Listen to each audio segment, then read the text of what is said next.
En el nombre del Padre, del Hijo y del Espíritu Santo. Amén.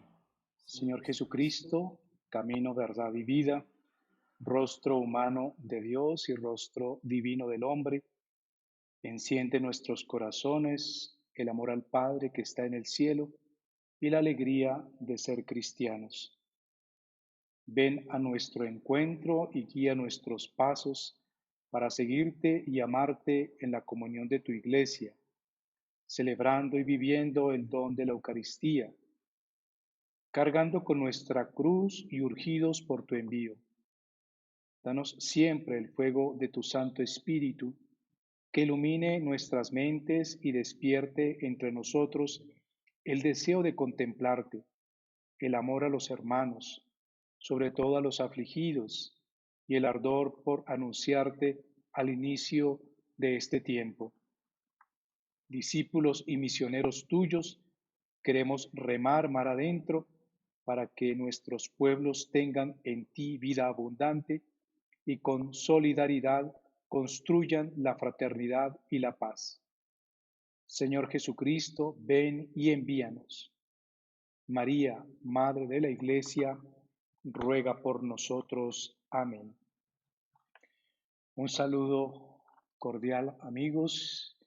Gracias a Dios, gracias a ustedes y a los muchachos que hacen posible poder llegar a estos lugares de trabajo, a estos lugares que forman su hogar o donde a bien se encuentren en este momento. Como ya les compartía, me siento persuadido, no solamente ante nuestro Señor, sino ante ustedes, para compartirles estas orientaciones, aprovechando también ese don del entendimiento, de la comprensión que el Señor les ha dado. En esta segunda entrega de tres que finalizan el tema de la esperanza cristiana, partía yo de cuestionamientos que me parecen, después de presentarlos, como hice ya en otra catequesis, de manera resumida, pero no menos juiciosa, porque hay que respetar los contextos históricos, hay que respetar también la forma como se han presentado estas diferentes propuestas, que si bien hago mención de ellos, es porque me asiste el deber de no sencillamente dar una opinión, sino también de entender y plantear desde estos antecedentes previos que son valiosos, tomar una posición responsable, porque estoy seguro que nos afecta a todos, independientemente de nuestro credo religioso. Decía primero que veía con preocupación el avance de las libertades humanas y unas formas muy conceptuales, diría yo, de emanciparnos de aquellas doctrinas, no sé cómo llamarlas, filosofías, eh, que para muchos fue el problema de la religión en el último tiempo, en el último siglo,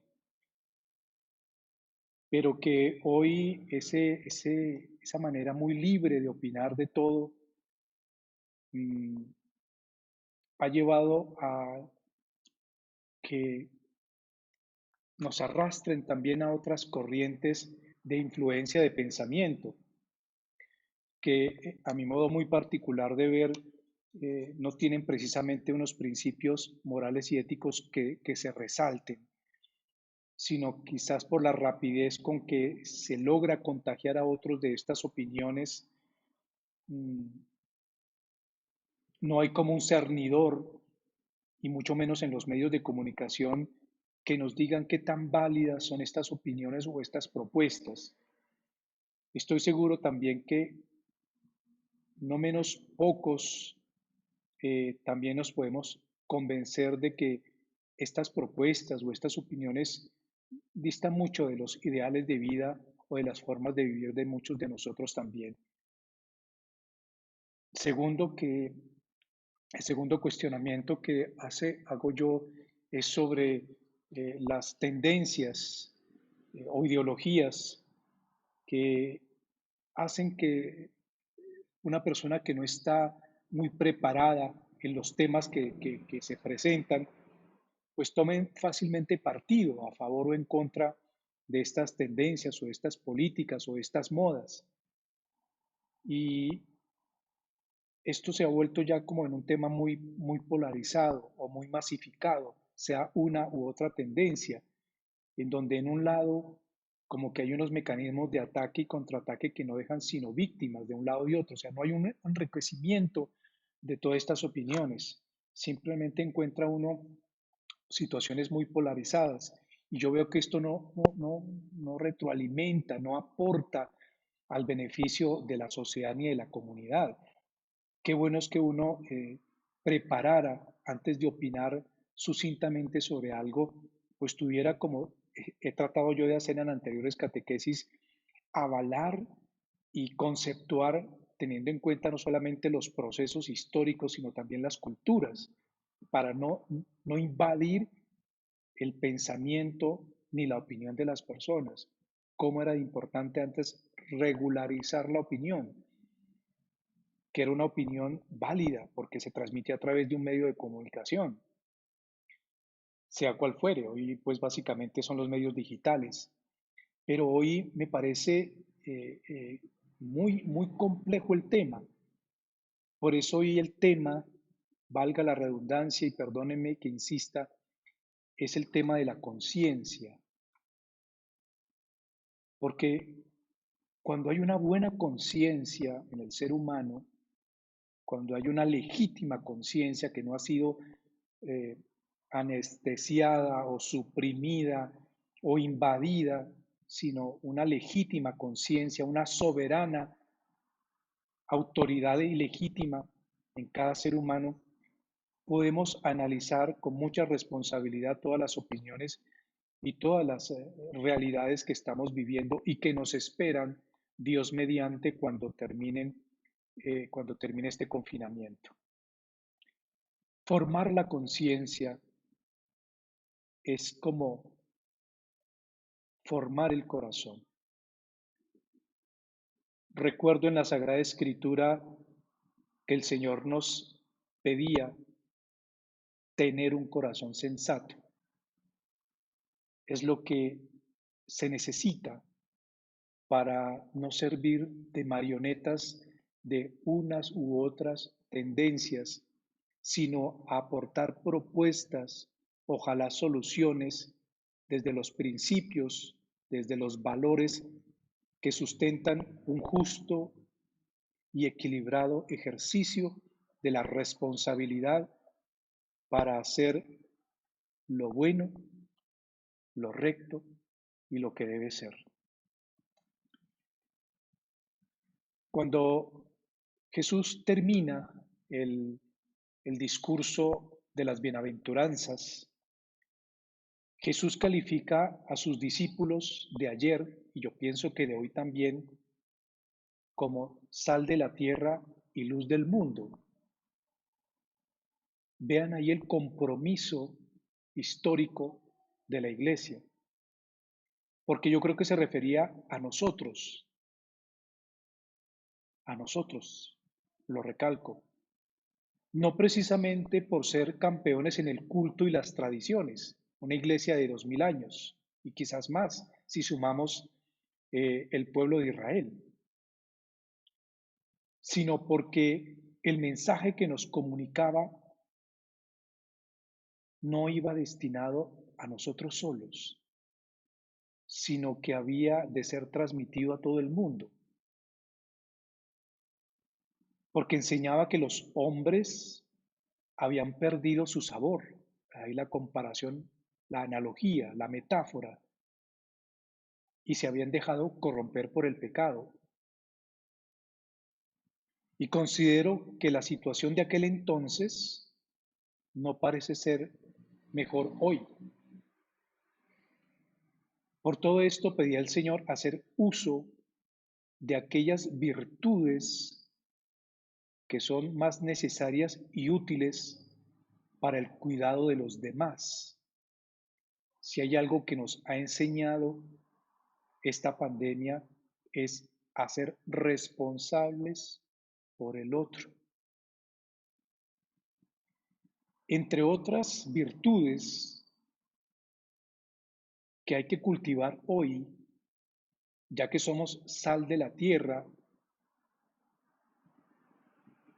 está la justicia y tener un buen concepto de justicia, no solamente del legislador, sino del administrador de la justicia. Y por eso, cuando se habla de justicia, también hay que hablar de la rectitud. Y por eso voy a hablar hoy de la conciencia. También tener la capacidad y el don del consejo, porque es un don. Una cosa es la opinión, otra cosa es la argumentación y otra muy mayor el consejo. La fortaleza, porque si hay algo que este tiempo nos pide, es tener fortaleza. Resiliencia se dice más comúnmente en el ámbito eclesial y fundamentalmente la caridad, que no es simplemente eh, tratar a las personas con ayudas, sino también respetar sus formas de pensar, que repito, no solamente deben quedar en quien las posee. La virtud de estas virtudes es que constituyen una fuente inagotable para provecho no solamente del que las tiene, sino para los demás. Esa es la función de la virtud, que otros aprovechen esa virtud que tiene una persona.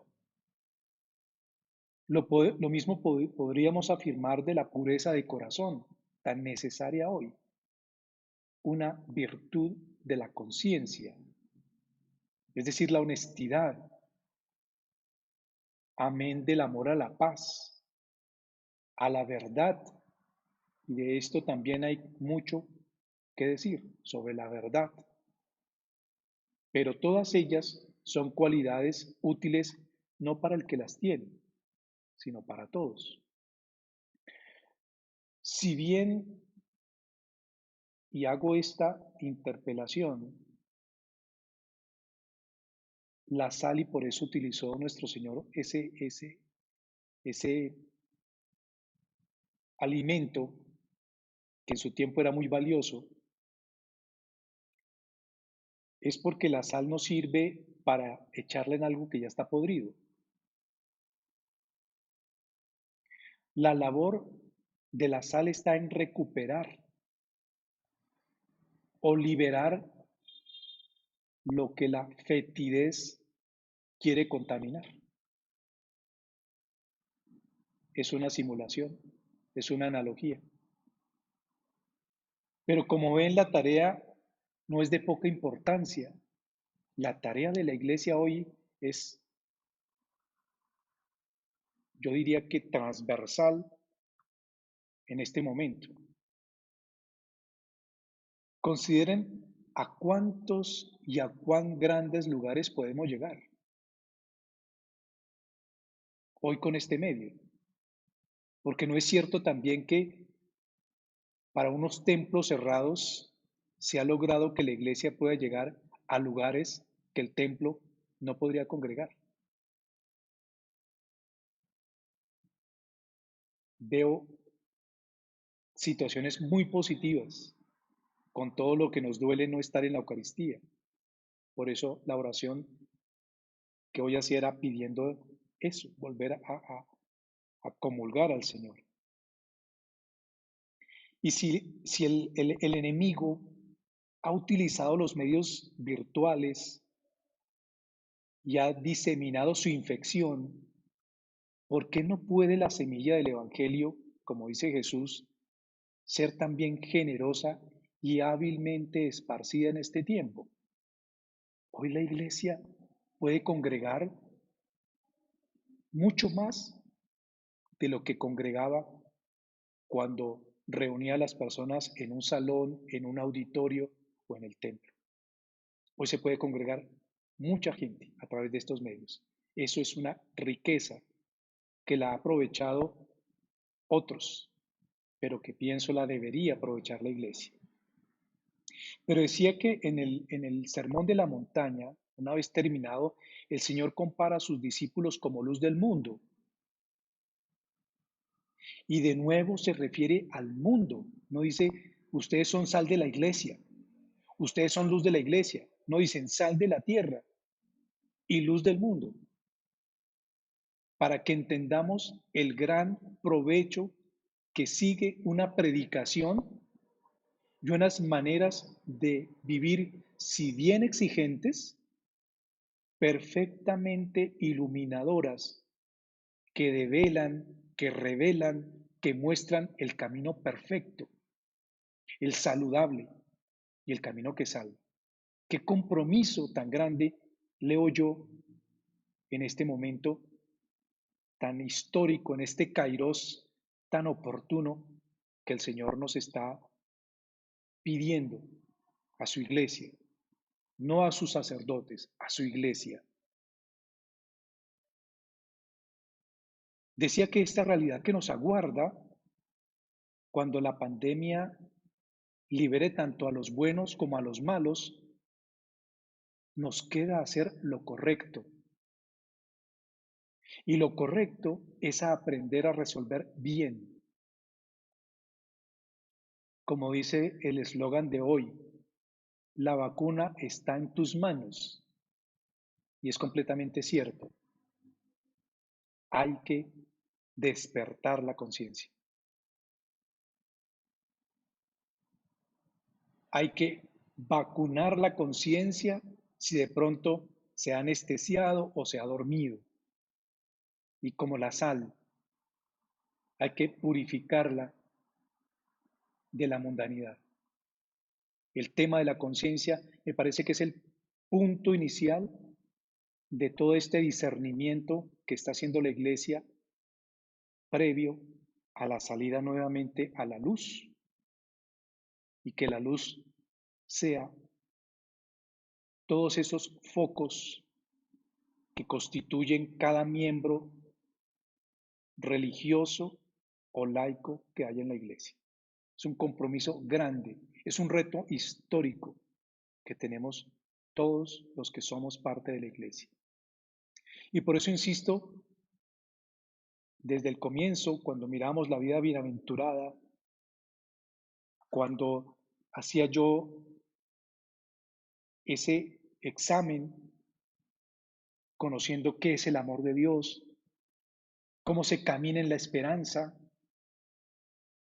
cómo se culmina la vida bienaventurada, ya había un tema que era transversal y es la libertad, cómo se usa la libertad y cómo es importante aprovechar el tiempo, el momento oportuno y hacer un juicio de la realidad, un juicio de valor. No es una opinión simplemente, es un juicio de valor.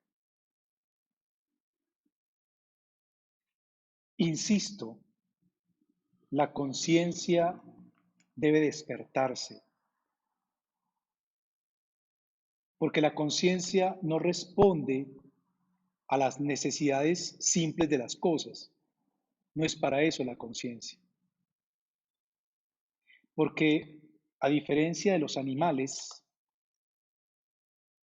que reaccionan según sus instintos, y a veces el problema de esas tendencias, de esas modas, es que lo que hacen es tocar los instintos de los seres humanos. Pero uno tiene que hacer el ejercicio de la razón para ver si el instinto o el deseo humano está bien encaminado. Hace mucho tiempo yo escuchaba la definición de hombre y se decía animal racional. No, esa definición ya está reevaluada. Cuando uno define al ser humano, lo define como un ser emocional que razona. ¿Y por qué digo emocional? porque todo lo externo pasa primero por nuestros sentidos sensibles, vista, oídos, tacto, em, gusto, y allá en las neuronas del cerebro se procesa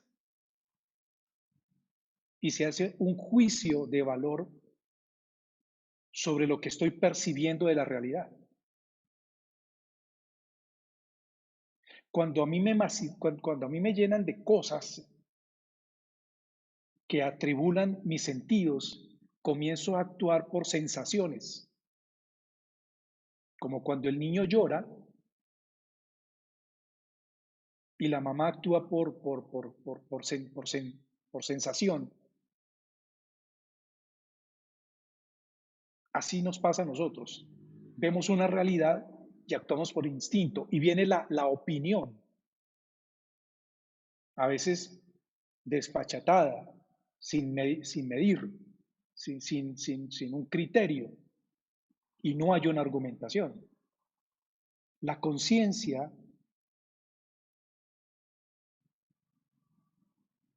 nos hace ser conscientes de que somos personas, no animales, y que razonamos. Algo así como decir, no pasamos entero. Porque cuando no utilizamos la razón, los instintos, como los animales, tienden a domesticarnos. Como en los animales salvajes, se hace un uso de la costumbre, matar para comer. Y el hombre no es para domesticar. Y eso es lo que hacen muchas, perdónenme, modas imperantes, domesticar, porque el hombre se mueve por instinto hacia eso que la moda y que los programas le muestran repetidamente. Ustedes entran al internet y lo primero que les sale son avisos en la página que quiere entrar a hacer alguna investigación, alguna consulta, lo que le aparecen son avisos, compre esto, compre aquello, está por rebaja, está con rebaja, nos domestican. El hombre está dotado de razón, y una razón que lo hace responsable. Así la razón puede estar en desuso para muchos. Entonces, la conciencia es una razón responsable, es decir, hace un juicio crítico de valor sobre la realidad. Y por eso dialoga fácilmente con la fe. No le parece algo absurdo ni algo abstracto. Cuando uno tiene conciencia, no se planta como una ideología y como un muro de contención donde no quiere ver lo que no quiere ver, porque eso es muy instintivo. No. Cuando uno tiene una razón responsable, se permite dialogar. Y la fe no es un instinto. La fe, yo decía en la reunión anterior, en la catequesis anterior, es una convicción natural. Es algo que me motiva, es algo que está dentro de mí, que me impulsa a hacer y a decidir. Uno puede tener su fe o en las cosas o en las personas o en algo trascendente. Quiero decir con esto que todo ser humano está en capacidad de darse cuenta si las cosas son correctas o incorrectas, si son ciertas o falsas en su planteo. La conciencia me hace saber qué soy. Los animales no saben qué son. que no solamente somos animales existiendo, somos, diría Víctor Hugo, un escritor, somos una novedad maravillosa que venimos a poblar, no solamente ocupar un lugar en el tiempo y en el espacio, sino a humanizar la tierra. Y no necesitamos ser religiosos para saberlo.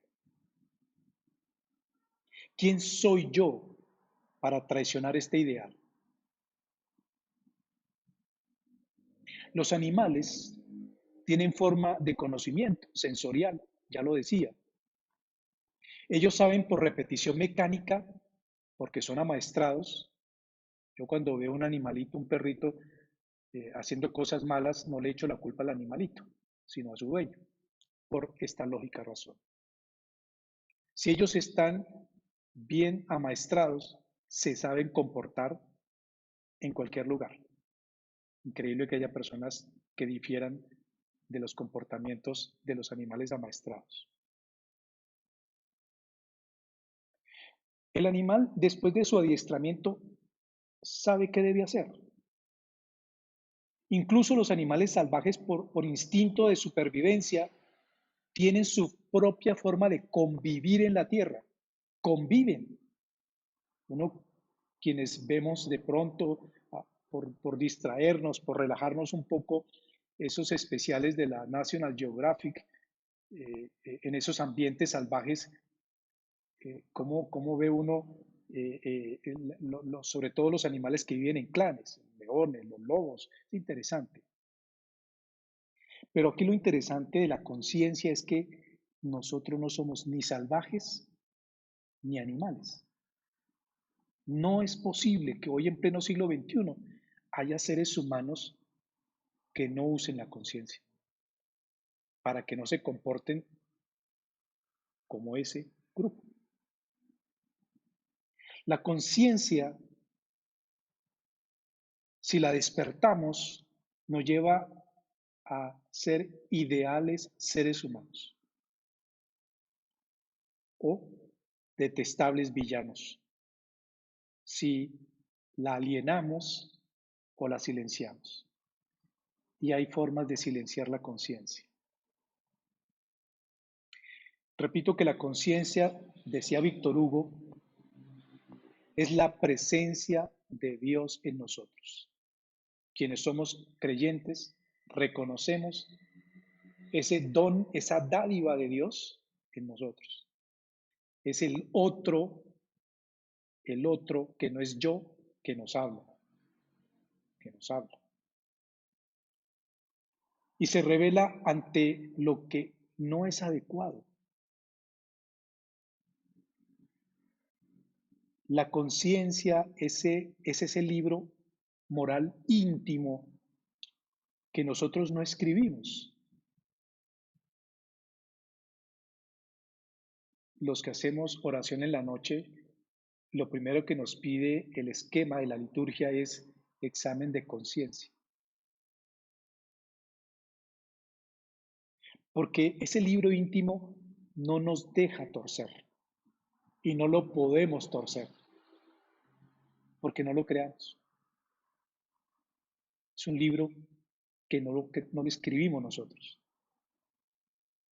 Es el único lugar insobornable que tenemos. Es el único lugar insobornable que tenemos,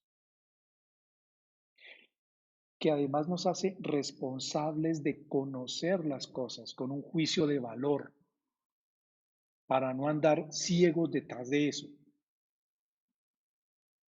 Nos hace responsables de conocer las cosas. Por eso muchos de nosotros somos capaces de interpretar una situación. Cuando vemos a alguien en la calle, no simplemente decimos, ay, sí, es un miserito. No, no es un miserito. Ni siquiera es un indigente. Es un habitante de calle. Y uno hace el juicio de valor. ¿Por qué está allí? Porque no supo en su momento usar su conciencia para decir esto está mal, esto está bien. Mire lo hermoso de la conciencia. Y entonces lo interpela. Primero diciendo uno, Dios mío, líbrame que yo llegue allá. Segundo, ¿cómo lo puedo ayudar? Esa es la conciencia. Hay un nivel de compromiso que esta conciencia nos lleva para humanizar lo que está en caos, lo que está en desorden. La conciencia nos dice, mire, esto no es,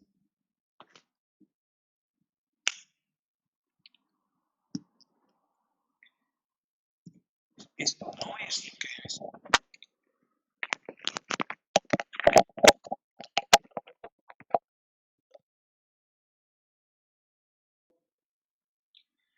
La conciencia nos lleva al nivel de compromiso de humanizar las cosas, aquello que está en desorden, en caos, cómo es tan connatural a nosotros que se amplía su radio de acción a no solo equilibrar y armonizar el interior de la persona donde habita, sino también a, como ondas sonoras, buscar que esa armonía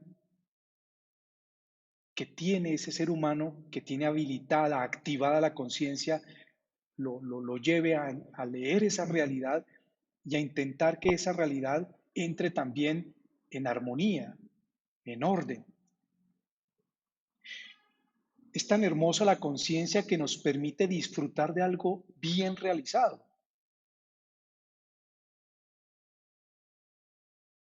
de gozar de la verdad descubierta, como cuando uno lee los textos bíblicos y entiende el mensaje, cuando uno hace sencillamente las cosas bien hechas.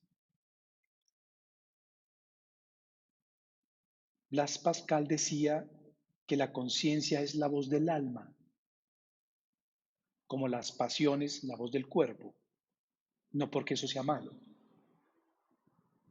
Pero también un escritor ruso, León Tolstoy,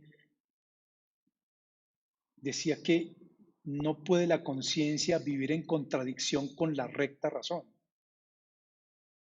porque se vuelve intolerable ante lo incorrecto.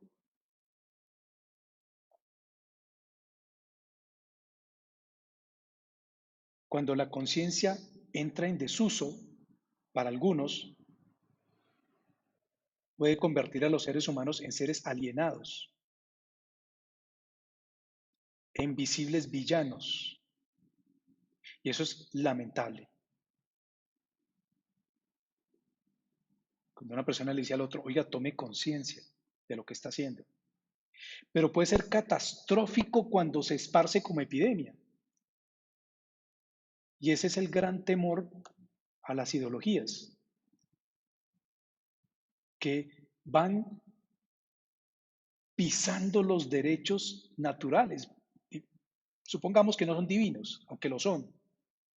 Van pisando los derechos naturales como atreverse a ser absolutos dictadores de su propio cuerpo.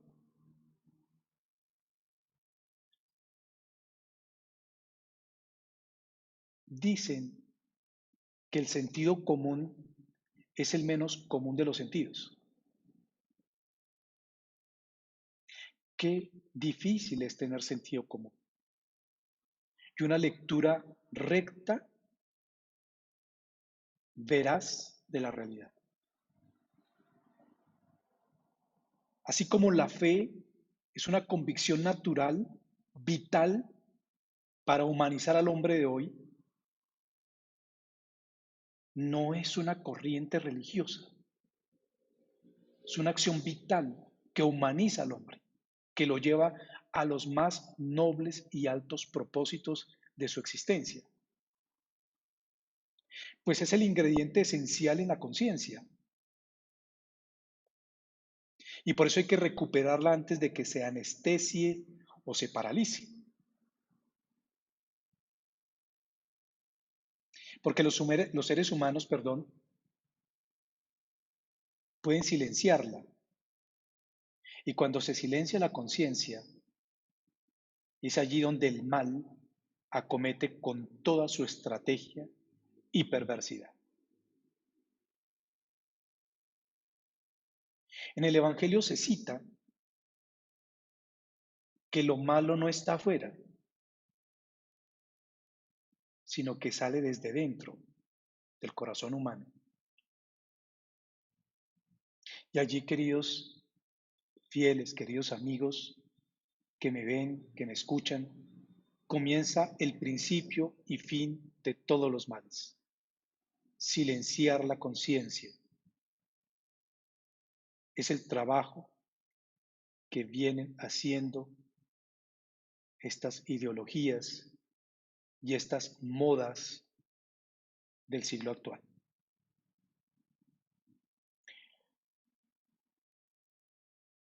En realidad,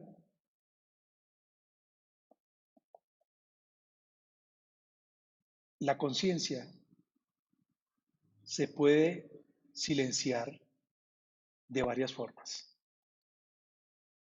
Este hermoso don humano que Dios nos ha dado para quienes somos religiosos, para quienes creemos profundamente en un ser superior.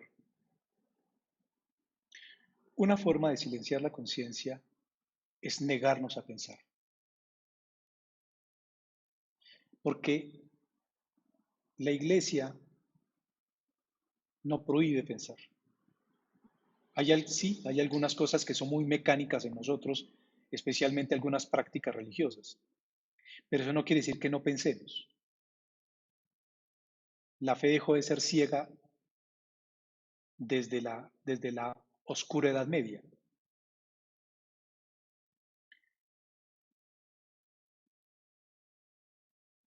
Desconocer lo que nos señala la conciencia, qué es lo recto, qué es lo que no es correcto, es un peligro. ¿Y cómo impedimos que la conciencia nos señale qué es lo que es correcto, lo que no es correcto? Cuando los hombres que descubren cómo hacer cosas, se especializan, se vuelven no adiestrados, pero sí mecanizados en muchas cosas, se quedan como engolosinados en sus obras. Es como cuando un niño descubre un juguete. Nadie lo descentra de eso. Es su juguete, le regalaron un juguete y el niño se olvida de que existe el mundo. Cuando a vos te regalan un celular o te compras un celular, se te olvida el mundo, comienzas a abrir y abrir y abrir y a descubrir y a sacar y a bajar de la nube y a subir y pueden pasar horas ahí cuando esos muchachos se sientan a esos juegos virtuales o incluso en una tarea que como las hormigas, como las abejas puede ser muy laboriosa. Ahí no se está pensando, no se está reflexionando. Los que no tienen diálogos diferentes a existir, hablar de su trabajo, de que subió, que se bajó, que hizo esto, que ya lo terminó, que no lo ha terminado, que le falta este informe, no, que este aparato quedó mal, que parecen computadores humanos. No piensan, no están reflexionando. Esa es una forma muy común de no reflexionar, de silenciar la conciencia. Estamos actuando. La famosa paradoja de María y Marta está ahí, es el reflejo propio. Jesús le está activando la conciencia a Marta, la felicita por lo que está haciendo, pero le dice en este momento es importante que me escuches. Sencillo. Segunda forma de silenciar la conciencia es aprender a vivir distraídos, pensando sí, pero en determinadas y limitadas cosas. el trabajo. Es muy locuaz cuando usted se sube a bueno, los que se pueden subir a un Transmilenio y escuchan las conversaciones, no porque uno sea chismoso, uno escucha las conversaciones de las personas. ¿De qué hablan? De todo menos de lo importante. Que me encontré, que no me encontré, que si subió, que no subió. Y los diálogos a veces de los estudiantes que con la novia, que con el novio, es una forma de no pensar en serio, típico de los libretos de las telenovelas.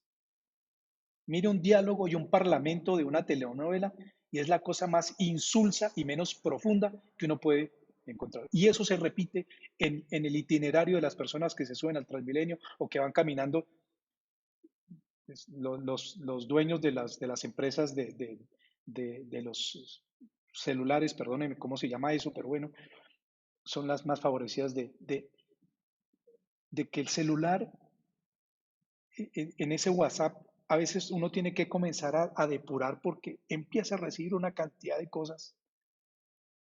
Es una forma de matar el tiempo, pero no se está pensando, no se está reflexionando. Por eso odio las telenovelas, porque me parece de lo más insulso, soso y raso que puede haber.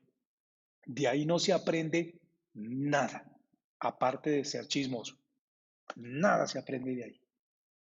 Como quien dice, yo no pienso, yo vivo. Y eso es propio del narcisismo. Tercer modo de silenciar la conciencia, hacer siempre lo fácil, lo más cómodo, pero no siempre lo correcto. Y es propio de las personas que necesitan ruido para sentirse que están vivas. Solamente duermen, solamente se silencian cuando están dormidos. Y eso si no roncan. Yo conocí a unas personas, vecinos en la parroquia donde estuve, qué forma tan mecánica de vivir. Se levantaban temprano, me imagino que a trabajar como burritos, llegaban a las 2 de la tarde y yo sabía que llegaban no por chismoso, sabía que llegaban a las 2 de la tarde porque no eran carros con equipo de sonido, sino equipos de sonido con carro y con una música absolutamente desagradable hasta las 7 8 de la noche. Yo me imagino que ya llegaban porque era hora de dormir, no sé, se tenían que levantar temprano y era todo el mismo rol todos los días, de domingo a domingo. Qué aburrido, qué harto dirían algunas personas. Y son personas negligentes, que su tiempo es ocuparlo de hacer cosas, ir a jugar billar, de pasar de jugar al billar. Entonces, eh, no pueden, no se les puede apagar el ruido, porque no saben qué hacer, no saben qué hacer. Resultado de estas tres maneras de silenciar la conciencia, surge para mí la más tenebrosa de todas, que la reúne todas, y es el secreto miedo a encontrarse consigo mismo. Mejor no pienso porque me doy cuenta de lo inútil que soy. O mejor no pienso porque en qué pienso. O mejor no pienso porque me voy a asustar de lo que no he hecho, o de lo que he dejado de hacer, o de lo que estoy haciendo. Eso nos lleva, a eso nos lleva. Y es muy duro cuando se ha hecho daño a sí mismo o se ha hecho daño a otros. ¿Por qué? Porque eso lo vemos hoy en conductas. Quienes hemos conocido algo de la psicología, de la psicoterapia, sabemos que vienen los momentos de depresión o el sinsentido de la vida, el vacío total. Eso es como cuando una persona se cae en un precipicio oscuro, profundo, donde no llega a piso, nunca encuentra piso. caiga, caiga, ¿no? Esas pesadillas que a veces tienen personas donde se sueñan cayendo a un hueco oscuro, oscuro, donde no hay piso. A eso se llega. Esa es la depresión. Y la conciencia no puede tener esos enemigos comunes que son la amenaza, que no le permitan a usted hacer una reflexión de algo, la mentira, porque eso es lo que hacen muchos los medios, mentirle, mentirle sobre lo que debe hacer y sobre lo que debe decidir y reflexionar. La seducción, porque esa es la moda de hoy. Usted le venden imágenes y usted compra productos. La vida fácil y la vida arreglada que nos vende el sistema, de capitalismo, o llamado también el nihilismo positivo. No es bueno silenciarnos porque nos desencontramos de nosotros y de los otros. Es como estar en un estadio donde todo el mundo está cerca, pero el otro que está al lado no existe. Dice un canto católico, no sé si será católico, creo que es protestante, pero no me recuerdo bien de dónde proviene, pero dice algo así como: callemos hermanos y vuelve el silencio, que ya hemos perdido el don de escuchar. O sea, la voz de la conciencia. La conciencia nos reclama siempre un esfuerzo para humanizarnos. Esa es la tarea, sentirnos humanos. Añoro el periodo de la Ilustración del siglo XIX, porque allí salieron los grandes filósofos, los grandes pensadores, algunos contradictores hoy. Quien ha leído a Sigmund Freud sabe de lo que yo puedo estar hablando en este momento. Dejaron un legado valioso de pensamiento. Emmanuel Kant, no es el tema de ellos en este momento. Pero lo más importante para mí es que hoy tengo nostalgia de Dios. Cómo nos hace falta no solo su opinión, sino su razón.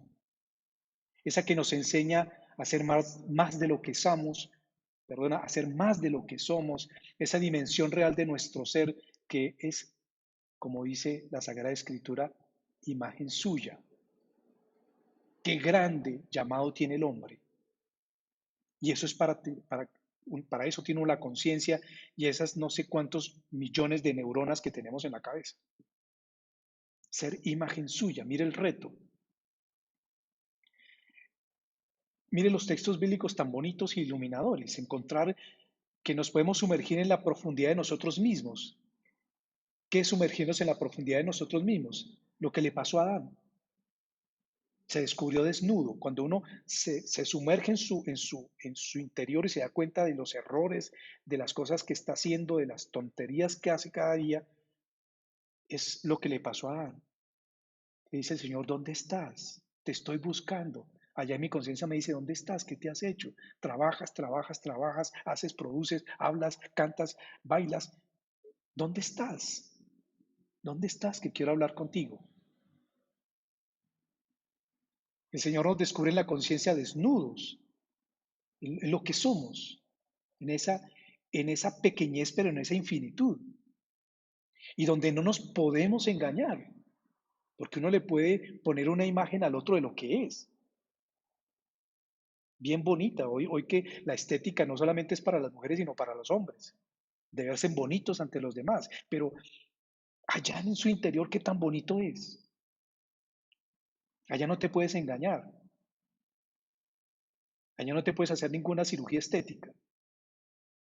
Como Elías, en esa suave brisa encontró, porque andaba huyendo lo estaban persiguiendo, se mete en una cueva, pasa un terremoto, pasa un viento huracanado, y de pronto en el susurro de la brisa detecta cuál es su responsabilidad social y cómo tiene que asumir su responsabilidad de descubrir o de mejor de descubrir la máscara de los hacedores de iniquidad de su tiempo.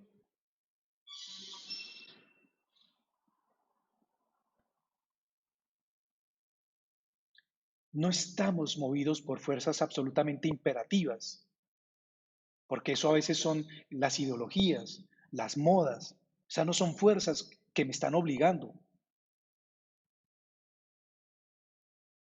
y de las cuales no podría tomar partido responsablemente, porque no somos seres mecánicos. ¿Qué más quisieran algunos a propósito de la inteligencia artificial? Controlarnos a todos. Y de hecho lo hacen. Pero no se puede comprar la conciencia del ser humano.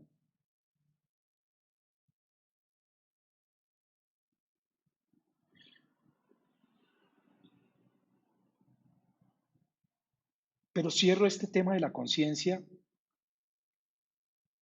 porque es muy amplio. Y es que si lo hablamos desde el sentido psíquico, terapéutico, porque habrá personas que dicen, me quiere meter a Dios por los ojos y por los oídos. El ser humano posee unas pulsiones. Eso, eso está reconocido por la ciencia, por el psicoanálisis. Espiritualmente lo llamamos mociones del espíritu. Esa es la conciencia. El hombre posee esas pulsiones que a diferencia de los instintos hacen de la conciencia el juez de nuestros actos, dictaminando si lo que estoy haciendo es adecuado, sano para mí y para los otros. Eso es la conciencia. Si la persona no quiere creer en Dios, reconózcalo al menos desde el ámbito científico que usted lo tiene. Esas pulsiones regulables me conducen, y recalco la palabra regulables, me conducen a la lealtad de los actos, a la satisfacción de hacer lo debido, y cuando su repetición se hace consciente y deliberada, no inconsciente e instintiva, sino consciente y deliberada, perdón, se convierte en un hábito. Y eso es lo que nosotros llamamos hoy la virtud. A diferencia del vicio, que es una costumbre o un hábito que daña a la persona. Conocerte a ti mismo, que eso implica el ámbito de la conciencia, nos lleva a saber qué somos. Esa es la tarea de la conciencia. Porque cuando no te puedes confrontar consigo mismo, solo te queda el camino de la neurosis y de la evasión. Cuando te da miedo confrontarte contigo mismo, viene el vacío. Vive esa, vive esa amargura y ese sinsentido de las cosas. Y uno tiene dos opciones, o evadirse, y para eso hay formas de uno evadirse, por eso vienen los vicios, o la neurosis. El ser humano es más bueno de lo que parece. Así nos hizo Dios. Vuelvo a tocar el santo y sagrado nombre de mi Señor. Pero vale la pena esforzarse, y esto es lo bueno de caminar en la esperanza, por llegar a ser noble y superior a todo lo creado. Cuando el Señor puso al hombre por encima de toda la creación, es para que el hombre descubra que hay una labor noble y superior a las demás criaturas que existen y con las que comparte este mundo. Ese misterio de la condición humana nos lleva a que no somos simplemente procesadores de datos, que es algo más valioso, porque no se trata de ser inteligente solamente, porque ¿de qué nos sirve ser hipermáquinas? No se trata solamente de ser inteligente, de conocer una ciencia, la que sea, sino de tener conciencia.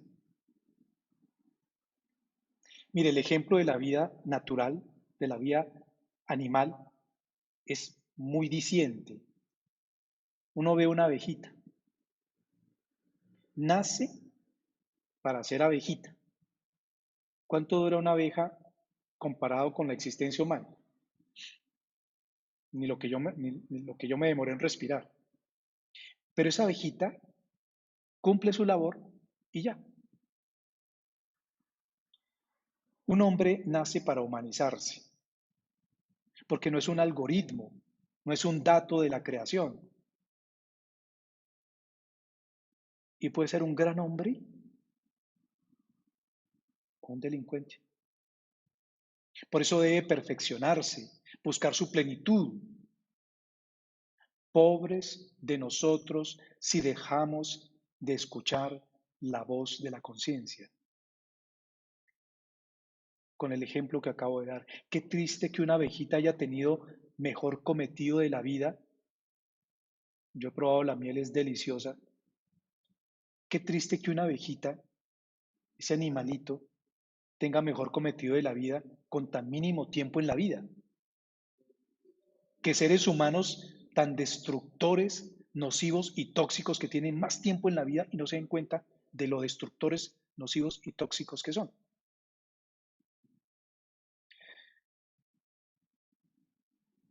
Los cristianos tenemos varias alternativas para alimentar la conciencia. El primero y básico es el Espíritu Santo. Segundo, la oración, desde luego imprescindible para nosotros.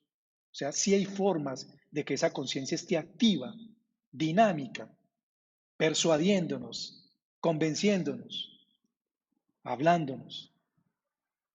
El diálogo con la verdad es otra forma de alimentar la conciencia. ¿Cómo se hace el diálogo con la verdad? Con la escritura, con la Sagrada Escritura, con el Evangelio y la confrontación con la realidad. Es decir, catalizar con los valores y principios morales emanados de ese referente superior y de esa legítima autoridad que él tiene, las propuestas, las situaciones y las realidades que se nos van presentando día a día. Tenemos cómo hacer un juicio de valor. La conciencia toma cuerpo en el ejercicio de la sensatez, que es el siguiente paso. Y de eso voy a hablar en la próxima catequesis, la sensatez. Porque la sensatez nos da legitimidad en este mundo, o sea, nos da permiso para vivir. Yo no vengo a ocupar un espacio y un lugar simplemente. No vengo a comer y, y a rumbear. No, no vengo a ocupar un espacio. Me doy permiso para vivir y me convierte en un hacedor de justicia. Otro tema muy importante. Sensatez, y de la sensatez sale el ejercicio de la justicia. Quien ha sido tocado por el amor de Dios empieza a intuir qué quiere en esta vida, qué espera de esta vida. Jesús lo decía en una forma muy sencilla a Nicodemo. Esta es la vida eterna, que te conozcan a ti, único Dios verdadero, y a tu enviado Jesucristo. Pero me voy al tema filosófico, no al tema teológico. La vida en su verdadero sentido no la tiene uno solamente para sí mismo, es una relación. Y la vida eterna es relación con quien es la fuente de la vida y con quienes también son sus hijos. Si estamos en relación con aquel que no muere, que es la vida misma y el amor mismo, entonces estamos en la vida. Entonces disfrutamos la vida. Entonces vivimos sin tragedias, sin locuras.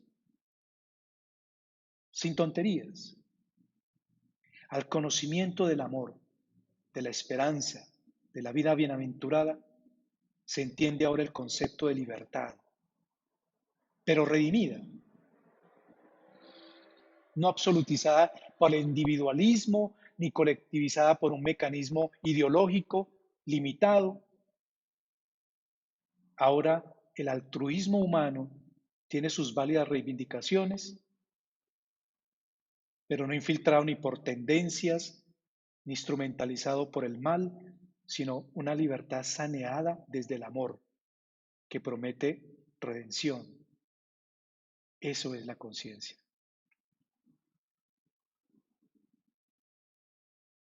Dios quiera, o mi sentido común lo prevea, despertar la conciencia y no tener miedo a encontrarme conmigo mismo y con las expectativas que mi naturaleza, o si soy cristiano y creyente, mi Señor, mi Dios, me implican, me interpelan para ocupar un lugar pálido en en este mundo y aportar con responsabilidad a las soluciones de todas las problemáticas y de todas las situaciones por las que estamos viviendo. Gloria al Padre, al Hijo y al Espíritu Santo. Como era en el principio, ahora y siempre, por los siglos de los siglos. Amén. Dios los bendiga y muchas gracias.